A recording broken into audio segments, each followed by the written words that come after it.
লখিমপুৰ জিলা ইনডোৰ ষ্টেডিয়ামত অনুষ্ঠিত কৰা হৈছে অল আছাম ৰেংকিং বেডমিণ্টন প্ৰতিযোগিতা। লখিমপুৰ জিলা ক্ৰীড়া সন্থাৰ উদ্যোগত অনুষ্ঠিত হোৱা এই প্ৰতিযোগিতাত অসমৰ বিভিন্ন জিলাৰ পৰা প্ৰায় 500ৰো অধিক প্ৰতিযোগীয়ে অংশগ্ৰহণ কৰে। এই ক্ৰীড়া প্ৰতিযোগিতাখনিৰ শুভ উদ্বোধন কৰে জিলা জ্যেষ্ঠ আৰক্ষী অধীক্ষক গুণীন্দ্ৰ ডেকাই।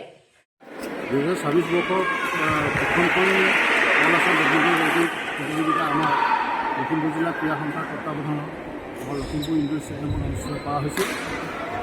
এই প্ৰতিযোগিতাখনত ইতিমধ্যে অসমৰ বিভিন্ন জিলাৰ পৰা পাঁচখনত প্ৰতিযোগী ইতিমধ্যে যোগদান কৰিছে আৰু আমাৰ যি আয়োজন আমি আয়োজন সম্পূৰ্ণ কৰি তুলিছোঁ।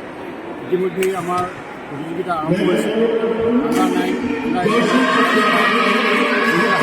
আৰম্ভ হৈছে আৰু এই খেলখনি আজি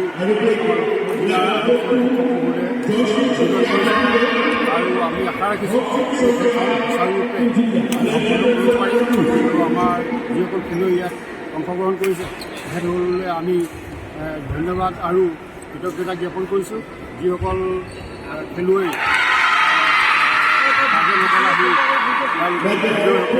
সহযোগ কৰিছে আমি আদৰণি জনাইছোঁ। আমি সাধ্য অনুসাৰে